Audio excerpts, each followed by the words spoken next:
આવો કોઈ દાખલો પૂછાય કે કુલ ઊંટમાંથી અડધા ઊંટ પર ઊંટ સવાર બેઠા છે અને બાકીના અડધા ઊંટ સાથે ઊંટ સવાર ચાલી રહ્યા છે.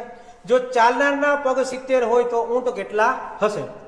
હવે સમજીએ કે ભાઈ ધારી લો કે ઊંટ છે ને એ 2x છે. હવે 2x શું કામ લઉં છું કે ભાઈ મારે અડધા કરવા છે એટલા માટે. તો અડધા કરવું એટલે x થશે અને બીજા અડધા એટલે બીજા x. તો અડધા ઊંટ છે ને એના ઉપર ઊંટ સવાર બેઠા છે તો ત્યાં માત્ર કેટલા પગ ગણાશે? તો કે માત્ર ત્યાં ઊંટના જ પગ ગણાશે એટલે અહીંયા 4x થશે. જ્યારે અડધા ઊંટ છે એની સાથે ઊંટ સવાર ચાલી રહ્યા છે એટલે ઊંટના પગ 4 અને ઊંટ સવારના પગ 2 એટલે ટોટલ 6 પગ થશે. એટલે 4x + 6x બરાબર ટોટલ 70 પગ છે એટલે 10x બરાબર અહીંયા 70 થશે એટલે x બરાબર 7 થશે. પણ x બરાબર 7 એટલે તો અડધા ઊંટ છે એટલે 2 × 7 એટલે કે 7 × 2 = 14. અહીંયા ઊંટ કેટલા હશે? તો કે 14 ઊંટ હશે. આવો જ બીજો દાખલો તમારા માટે. સવાલનો જવાબ તમે મને કોમેન્ટમાં આપો.